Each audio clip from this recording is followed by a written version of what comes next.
Requen esto. Acá estamos. ¿Estamos bien? Bueno, les decía que lo que está sucediendo es que en este segundo libro sistematiza la descripción de las condiciones del precario, hablando de relaciones de producción, relaciones de distribución y relaciones con el Estado. No dejé las fichas. Ahí. Estas son del segundo. Entonces, estas tres relaciones, yo les estaba diciendo, ¿no? Las relaciones de producción, ¿no? Es decir, es la adaptación a la inestabilidad, la pérdida de control sobre el propio tiempo, sobre el desarrollo personal y sobre el uso de sus propias capacidades, pérdida de control de sus capacidades, es decir, no puede aplicar su talento cuando quiere, sino cuando puede o si lo dejan, ¿no? Es decir, somos un individuo, se entiende, ¿no? El grado de opresión al desarrollo personal y vital, ¿no? ¿Vos estás en la parte de medios de producción? Relaciones de producción, sí. Relaciones de producción. El nivel educativo es superior a lo que se le exige laboralmente, no hay identidad profesional y sobre todo, que esto me resultó muy interesante en lo descriptivo, que hay un mayor uso de recursos no remunerables para conseguir empleo. Es decir, el precario invierte gran parte de lo poco que tiene en buscar trabajo. Y esto no recibe asistencia de nadie. Es decir, se genera en el precario una especie de autoconsumo, que esto también tiene que ver con la generación de esta rabia, ¿no? Lo que él llama de una clase rabiosa, ¿no? Entonces, antes, el proletario, que el asalariado, era explotado por la fábrica. Ahora, el precario se explota a sí mismo para conseguir su trabajo precario. Es de una perversidad. Sí, bueno, yo siempre decía, soy mi peor jefe. Sos tu peor jefe. Con relación a estas definiciones de características en las relaciones de producción, está circunscribiendo al precariado a un sector con nivel educativo superior a, claro, o sea, aquellos que no tienen ningún tipo de formación. No, son aspectos de las relaciones de producción. Okay. Es decir, no todos, él ha dicho que hay tres tipos de precarios. Me la salté, me parece. Tres tipos de precarios. El primer tipo de precario, él llama que es el... Pobreza, no tienen acceso ya. Claro. Esperen que se los digo bien. Dice, hay tres tipos de precarios: los atávicos, los nostálgicos y los progresivos. ¿Atávicos? Sí, atávicos. Dice que los atávicos son los precarios que son hijos resentidos de los proletarios. El típico caso de el hombre jefe de familia de 40 años, precarizado, hijo de un operario de la industria del vidrio de Berazategui, que siendo operario pudo construir su casita, comprarse el terreno, tener su casa en el conurbano. Ahora ya sus hijos ya no pueden. El segundo tipo, los nostálgicos, que se llama de nostálgicos porque vincula mucho el fenómeno del precariado al fenómeno de la migración. Entonces son migrantes o minorías étnicas que en general tienen un muy bajo perfil político,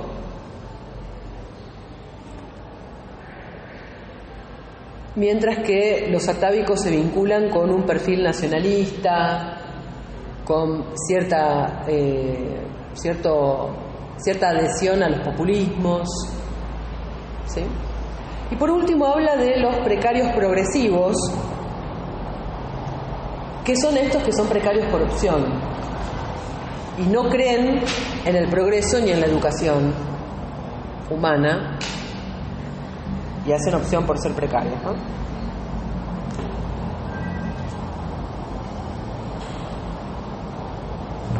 Bueno, volvemos, les había hablado de las relaciones de producción, de las relaciones de distribución. ¿Cómo se distribuye la guita cuando sos precario? ¿No? ¿Cómo se distribuye el capital, el bien social, cuando sos precario? Evidentemente, el precario cobra solo en dinero. Está todo aquello que yo les había definido como rédito social, que el precario no lo tiene, ¿sí? El asalariado, el proletario, cobra un salario y también se le hace el depósito por la antigüedad, se le da la obra social, se le descuenta la cosa del sindicato, es decir, se lo incluye en todo un entramado social que él lo llama de rédito social, ¿no? Inclusive un rédito simbólico, porque es pertenecer a un gremio, generar una identidad profesional, cantidad de, ¿no? Creo que hay un capital simbólico también que está en juego, ¿no? En este caso, el precario solo cobra en dinero, no tiene beneficios no salariales regulados por el Estado. En tercer lugar, relaciones con el Estado, que les decía, y acá que entra una cuestión que yo les estaba diciendo antes de interrumpir, que creo que se relaciona directamente con nuestra problemática, que es que en su relación con el Estado, el precario tiene menos derechos civiles, tiene menos derechos sociales, menos derechos políticos, menos derechos culturales, menos derechos económicos. Y acá que Standen comienza a pensar la relación entre precarización y ciudadanía.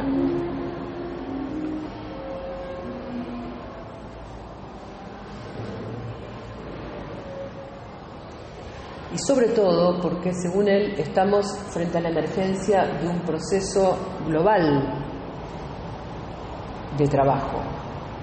Es decir, él cree que estas condiciones no están determinadas nacionalmente, sino que esta situación social del trabajo es un proceso de emergencia a nivel global. Y esto no hay cómo negarlo, ¿sí? Cuando hablamos de la Revolución Francesa estaba muy acotada, cuando hablamos de la Revolución Bolchevique estaba muy acotada, cuando hablamos de la Revolución Maoísta estaba muy acotada. En este momento, este proceso es un proceso de hecho global. Gobiernos de izquierda, de derecha, liberales o socialdemócratas repiten el mismo esquema, las mismas políticas respecto del trabajo, ¿no? Entonces, habla de que frente a esta emergencia de un proceso global, y ahí él argumenta y dice, tuve 20 años en la OIT y habla de toda su experiencia, empieza entonces a defender la noción de precario frente a la noción de informalidad. Porque la noción de informalidad es una noción negativa, ¿no? Es una noción, es no formal y no contribuye a describir lo que le pasa al precario. No es lo mismo. No es lo mismo. Definitivamente no es lo mismo decir un precariado con un informal. Puede tener trabajo, sería trabajo en negro, ponele. Claro, pero no alcanza. No, ni No, siquiera no sería trabajo necesariamente. negro. No. creo. Informal. No, es puede ser un changarino. Sí. Claro. Igual no sé Pero cómo es será otro en otros precario. países, pero el tema del monotributo también, medio Exact- que te meten exactamente. en una cierta... Dice que es precario también el informal. Exactamente. Ah, perfecto. Es decir, él cree que como clase social el informal es una parte o no alcanza a describir el fenómeno de lo que es la precarización como un todo, ¿no? Entonces dice que es peligroso porque rechaza las viejas ideologías dominantes, que en realidad yo no lo sé, cuando veo al precariado votando a la derecha, ahí yo realmente me lo cuestiono, ¿no? Standing dice que se rechazan las viejas ideologías, en realidad, bueno. Pero pasa que la campaña del PRO está pensada comunicacionalmente como desde la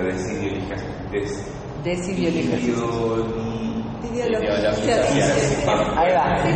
Ahí va, ¿no? Me acuerdo de un afiche Totalmente.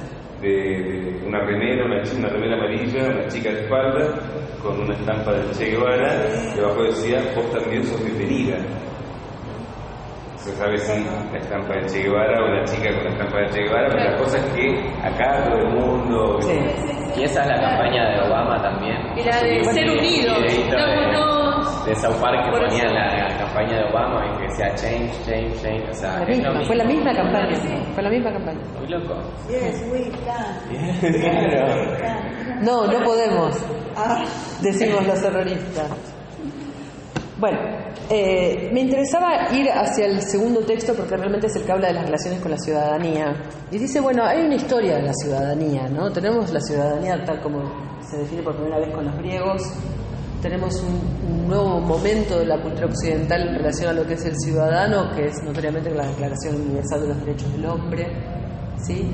Y habla particularmente de la Declaración de las Naciones Unidas del año 48, ¿no? Cuando termina la guerra. Y particularmente nos llama la atención sobre que la trampa que tiene esta declaración del año 48. Y se refiere particularmente a que está muy claro el derecho a emigrar, pero no existe el derecho a inmigrar. Con lo cual es el famoso vacío legal que se practica para terminar dejando en manos de los estados la posibilidad de no respetar un derecho universal. Si el Estado te dice, no te admito, está en su derecho, aunque vaya en contra de un derecho universal. Entonces está... Tenemos derecho a movernos, pero que te reciba un Estado, no. Con lo cual, él dice que esa fue la primera cuña en donde se comienza a generar un conflicto profundo entre el derecho y en donde la ciudadanía vuelve a ser discutida como algo que es reglamentado y regulado por los estados nacionales. Entonces ahí, sí, igual, en ese sentido quería avanzar. Las Naciones Unidas, para poner un ejemplo, y el respeto a los derechos universales, me parece que ese vacío legal es como que... Sí, ya está, ¿no? Ya está, o sea, hay cosas que parecen ser legales y que sí, se vacían a sí mismas. Sí. Pero bueno. Por eso digo, yo lo pensaba como este tipo, ¿no? Como desde qué lugar o qué lugar ocupa también ahí, ¿no? Como, está bien. No, ya no está en la OIT, ¿eh? Claro. No está más. Es loco, o sea, porque, no sé, sin ningún tipo de... No lo juzgo en absoluto, pero digo, nada. Me preguntaba desde dónde vivía él, perteneciendo a la Organización Internacional del Trabajo, que está bueno escribir, pero no es para hacerlo. Sí, bueno, él es un activo participante de los fórums sociales mundiales, claro. En fin, él participa en este lugar que es de la imaginación de nuevas políticas, ¿no? Claro. ¿Puedo ser un poco así? Sí. Porque yo lo veo como constructor de una fundamentación, ¿sí? No para combatir el precariado, sino para dar garantías de estabilidad al proceso de precarización, o sea, no como una respuesta, ¿sí? Para combatir la tendencia del capital a precarizar y a barrer con las conquistas históricas, sino como una fundamentación de ese proceso, pero para garantizar cierta estabilidad en ese proceso de precarización. Y me pregunto, la clase obrera, antes de librar las batallas y ampliar sus derechos, ¿no? Trabajaban los niños en Inglaterra, digo, más precarizado que la clase obrera. En el comienzo no existió. Ni siquiera este proceso de precarización actual llega a ese grado, ¿no? Entonces, me parece, desde un lugar un poco desconfiado, si se quiere, o una primera impresión un poco escéptica, me parece que más que bregar por una ampliación de derechos, lo que está haciendo es decir, bueno, para que este proceso de precarización pueda avanzar y este sector, él ya lo define como clase porque de esa manera puede tomarlo como base estructural, ¿no? De hecho, no del surgimiento de una clase, sino de un proceso político y económico.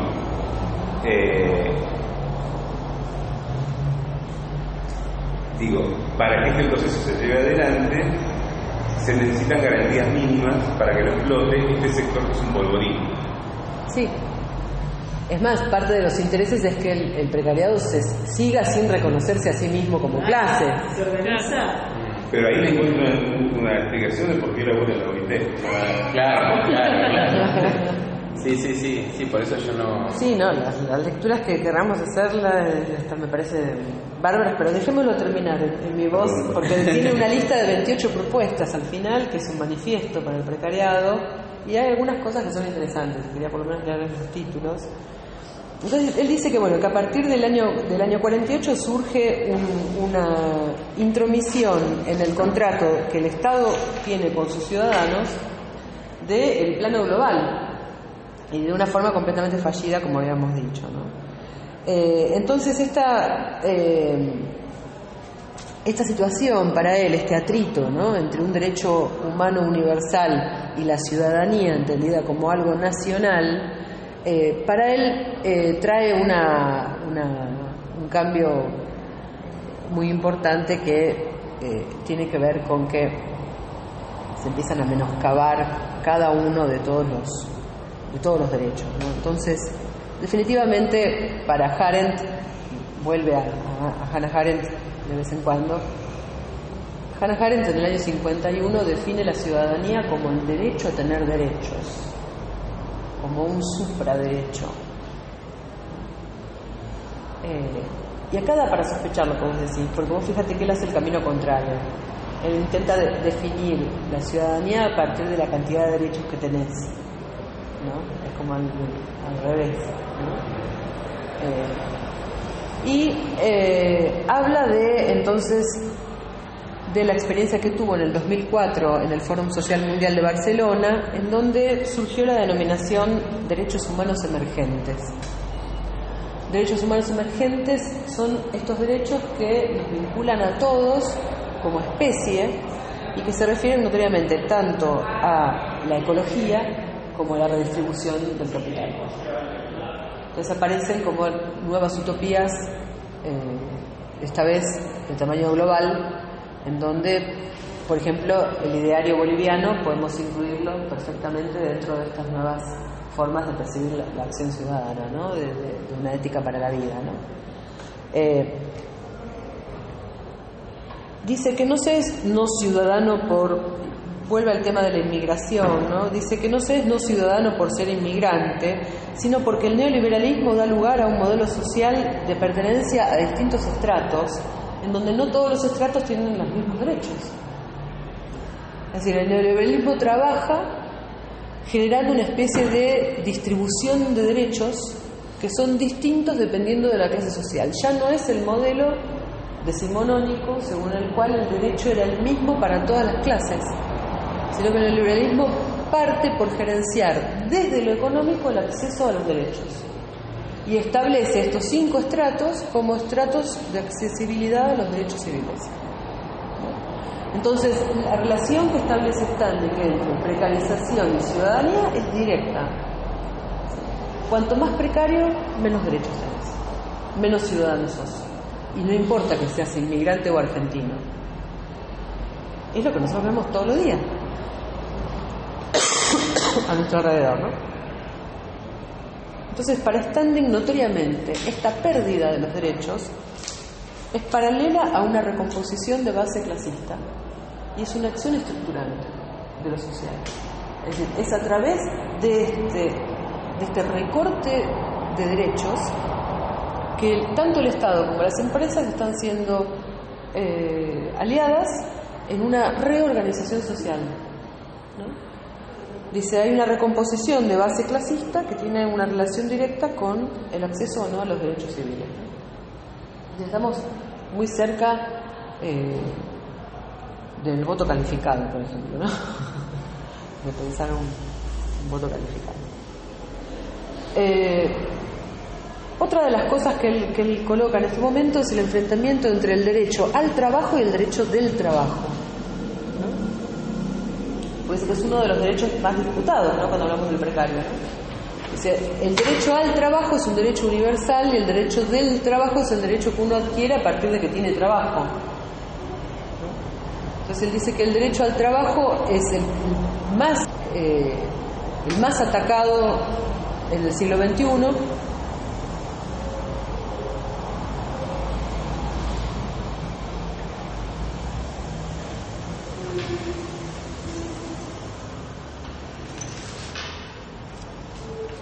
Bueno, acá se repite un poco, a ver hasta dónde llega con... Entiende el neoliberalismo en sus tentativas de privatizar todo lo que es servicio social, ¿no? Salud, educación, etcétera. Dice que es una tentativa por terminar de aniquilar lo que se había fundado dentro de los regímenes socialdemócratas, ¿no? Como el estado de bienestar, en donde todos tienen derecho a todo. Él cree que es una estrategia como para ya finiquitar el sistema, ¿no? Las privatizaciones. Y bueno, creo que por acá nos vamos a quedar. A ver si tengo algo más para decirles.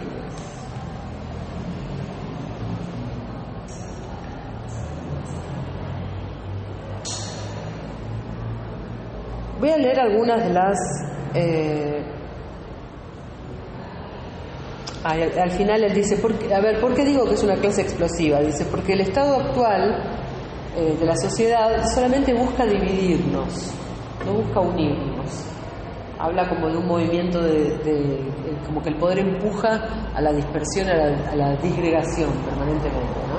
Y la tecnología trabaja especialmente con eso, ¿no? Con disgregarnos, ¿no?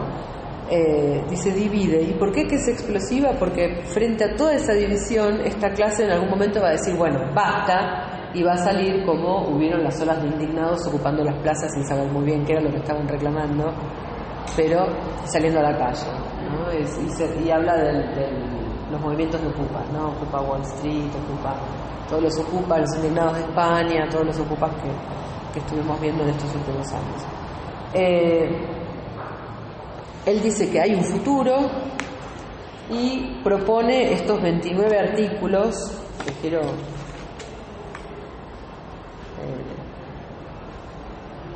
Antes de los 29 artículos quiero leerles esto acá improvisando un poco la traducción. Dice en el final, en el último capítulo de Devenir Ciudadano, dice, cuando Margaret Thatcher describía a David Cameron, recién asumido, ¿no?, como el más grande primer ministro en tiempos de paz del país, ella dice en su discurso que no existe algo así como la sociedad, ¿no? Y que a él le llamó mucho la atención que ella dijera que la sociedad no existe, cuando en realidad lo que no existe es un deseo del neoliberal, ¿no? En realidad el liberal desearía que la sociedad no existiera. Así lo veía ella. Exactamente, no es la realidad. La sociedad existe, está organizada, y lo sabemos, pero él lo entiende como un deseo de que no exista, ¿no? Es decir, para el neoliberalismo la sociedad no debería existir. Tendríamos que ser una cantidad de individuos trabajando dentro de una máquina económica. Recursos humanos. Exactamente. Tendremos que ser una manada de recursos humanos. Y ahí hace... la película Recursos Humanos, hace un rato. Claro. Entonces dice, el desmantelamiento de la comunidad que le da soporte y el desprecio por la ética, los ritos y sobre todo la reciprocidad, porque el neoliberalismo tiene ese desprecio por todo lo que es sociedad, todo lo que es ritual, todo lo que es comunitario, todo lo que es ética. Es decir, hay un desprecio en ese discurso social y cultural. ¿Qué era Ribrezzo? El amor apasionado. Ribrezzo, que hace atrito, ¿no? Es decir, claro, ¿por qué desprecian el amor, ¿no? Cuando uno dice, cuando responde a todo esto, ¿no?, diciendo más amor por favor, ¿no?, y consignas así, está hablando de la revinculación, ¿no?, de la reorganicidad, ¿no?, de la reconstrucción del vínculo, ¿no? Estamos hablando de eso.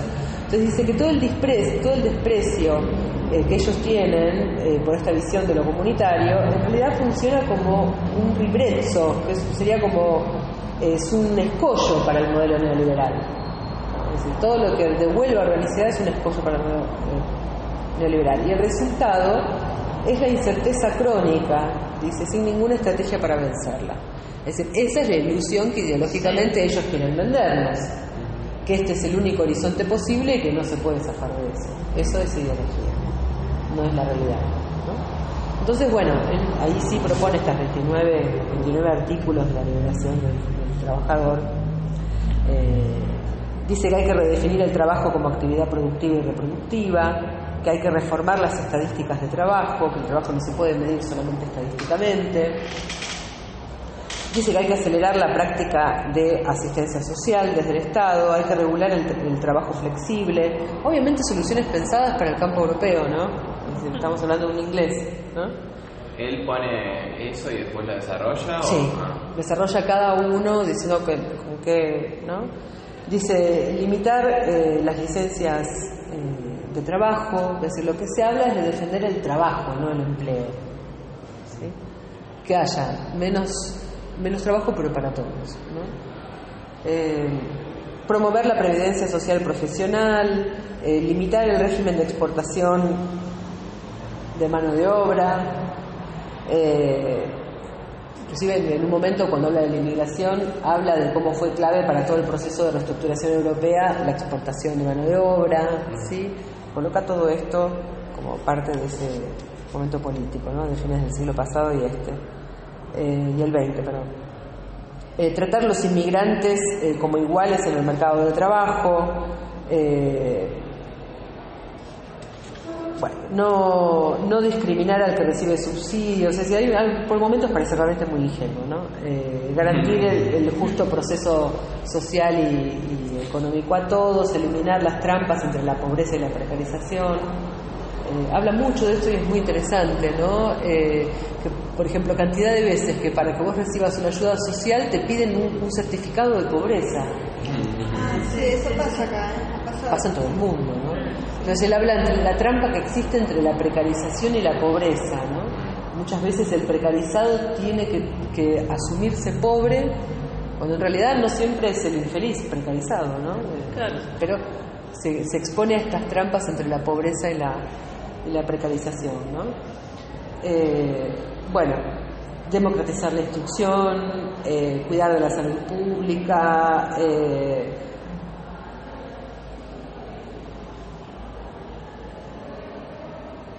relanzar la democracia participativa, reportar hacer un auge de los bienes comunes,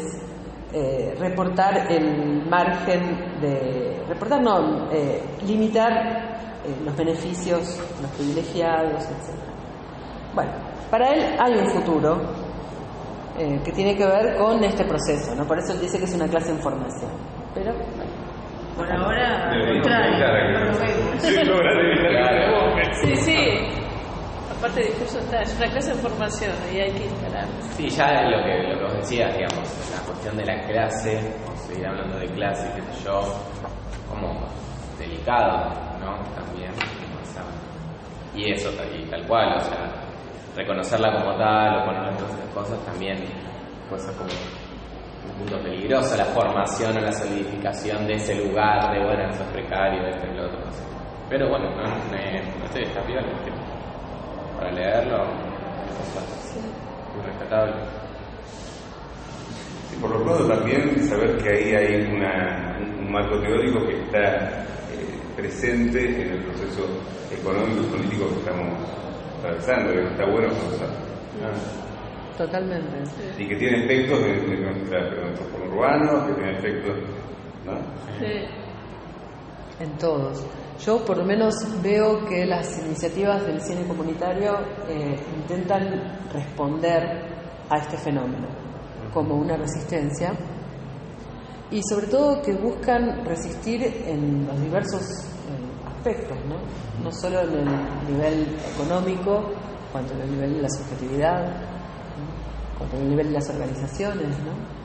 Nosotros vemos que dentro de lo que se describe acá como precario, esa fuerza, como ese movimiento disgregador, ¿no? Del neoliberalismo, todos estos movimientos, no es casual que la estrategia sean los colectivos, no es casual que las estrategias sean las construcciones de redes.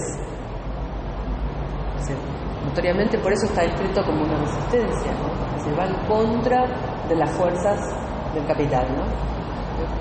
Perdonen, pero entre neomarxistas y Jorge Alemán anoche, la verdad es que estoy hablando así del capitalismo como si fuera, no sé, una maoísta, pero realmente son las fuerzas, y lo dice Foucault también con todas las letras, ¿no?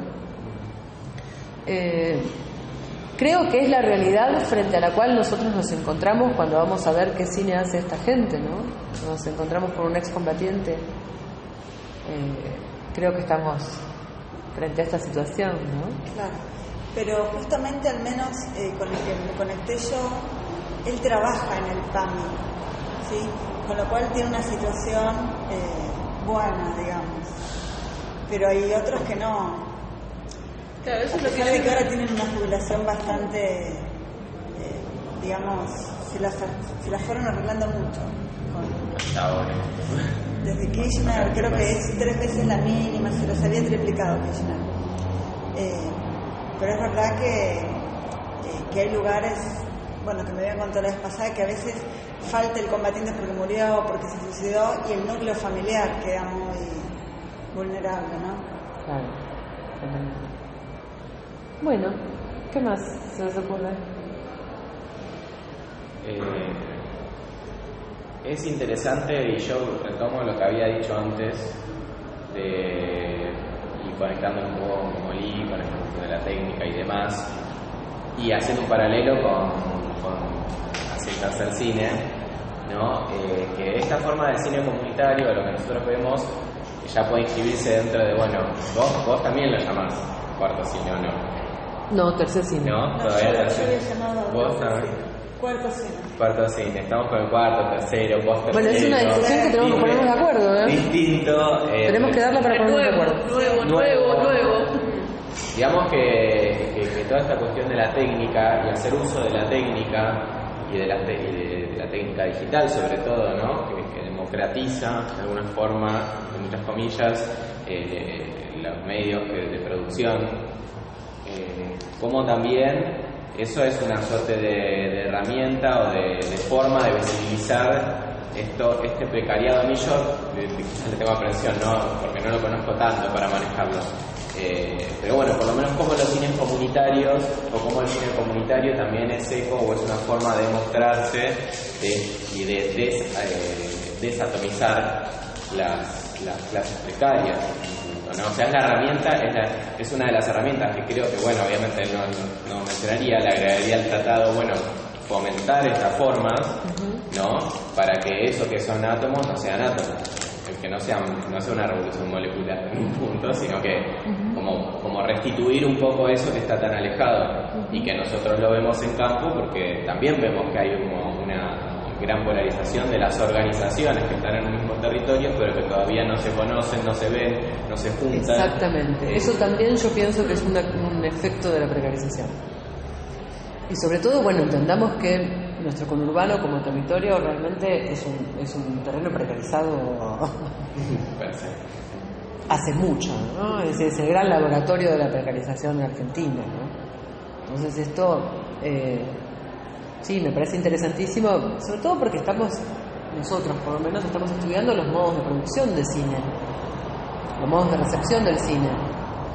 Y cuando pensamos en las salidas económicas que vemos en campo, cómo están luchando, por ejemplo, por la autosustentabilidad estos grupos y las soluciones que inventan, ¿no? El clúster como una experiencia económica, ¿no? Por ejemplo, clúster audiovisual. Malvinas es otra, Abuelos es otra, ¿sí? Tenemos varias experiencias, ¿sí? La red creo que es otra experiencia. Sí, no, me parece que igual... Más chiquito. No, sí, pero va en otro sentido.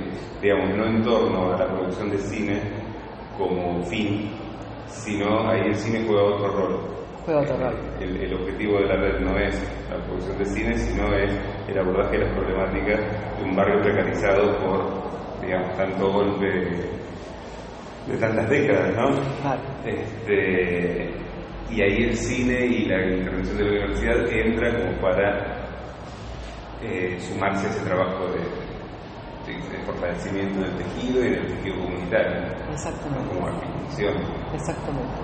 Entonces, esto de rearticulaciones de los tejidos sociales, como vos bien denominás, y que en nuestro contexto estuvo muy presente a partir de la postdictadura, ¿no? La recomposición de las redes, vemos que se prolonga en una política económico-social, ¿no? Los mismos efectos desarticulantes, ¿no?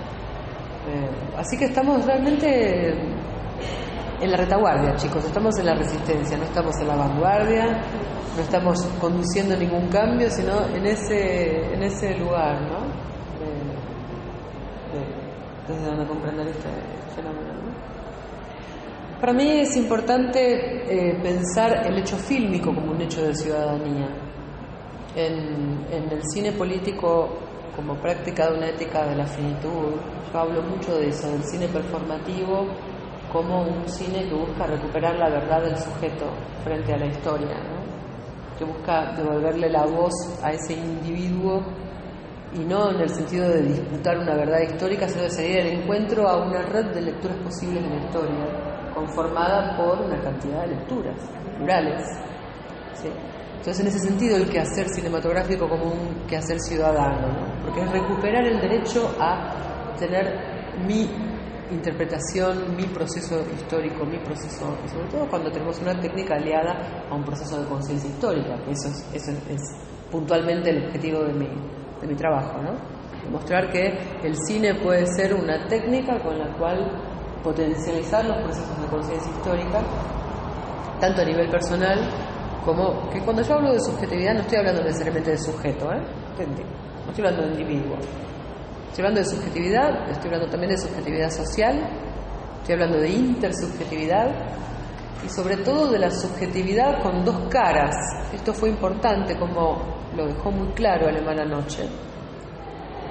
La subjetividad pensada desde arriba, que es como la piensa Foucault, desde las estructuras de poder, cuando en realidad por dejarse llevar por los principios conformadores de la historia, las fuerzas sociales de la historia, en realidad Foucault acaba como presentando la subjetividad como algo vacío a ser dominado o formado por fuerzas externas, ¿no? Del poder, ¿no? Y Alemán hacía justamente la defensa de aquello que es irreductible a cualquier impulso social, que es la pulsión. Un ejemplo claro sobre estrategias de dominación y resignificaciones populares son justamente la tecnología que tiende a atomizar y a individualizar el consumo, usada para generar movimientos populares. Exacto. Tal cual. Resignificada en una enclave comunitaria y de resistencia. Tal cual. Esa es la estrategia que el último Foucault, en El coraje de la verdad, definía como reversión. Foucault decía, no hay mucho espacio para la imaginación política ya, está bastante desiludido, pero decía que existía la posibilidad de usar la reversión como estrategia, que es usar las estrategias que usa el capital, pero en contra. ¿No? Hablaba de la reversión como estrategia.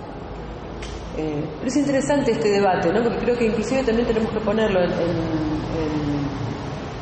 en perspectiva cuando hablamos de nuestros sujetos sociales, porque notoriamente tenemos una subjetividad que es moldeada por las fuerzas sociales, así como tenemos aquella estructura irreductible de la que se ocupa el psicoanálisis, que tiene que ver con la pulsión, con la fuerza del sujeto y con los procesos internos del sujeto. O sea que él lo tomaba más desde un punto de vista individual. ¿Quién? Alemán. Es que es imposible no dejar de ver que hay un aspecto de ese fenómeno que está ahí y es individual. Claro. Tipo, nosotros lo vemos caso a caso.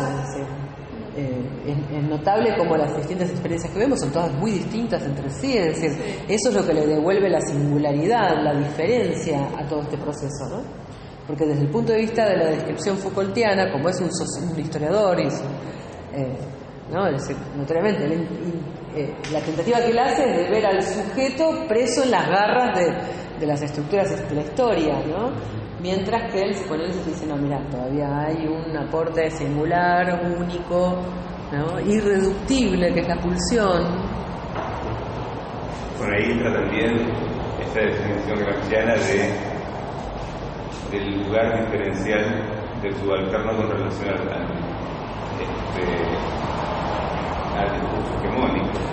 El subalterno no es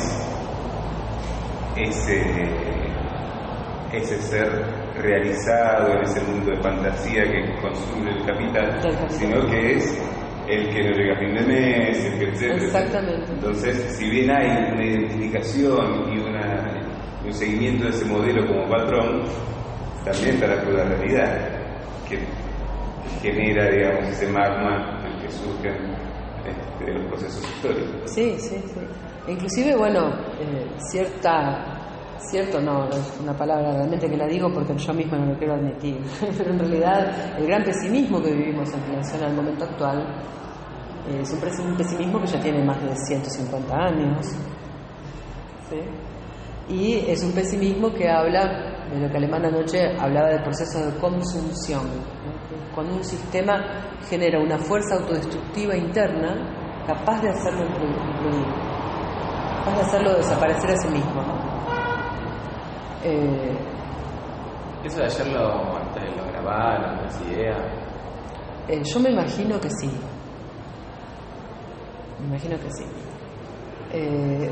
Igual está en sus libros lo que él dice. En el sujeto, en la frontera, el libro que nosotros vamos a ver la próxima reunión, dice exactamente lo que dijo anoche.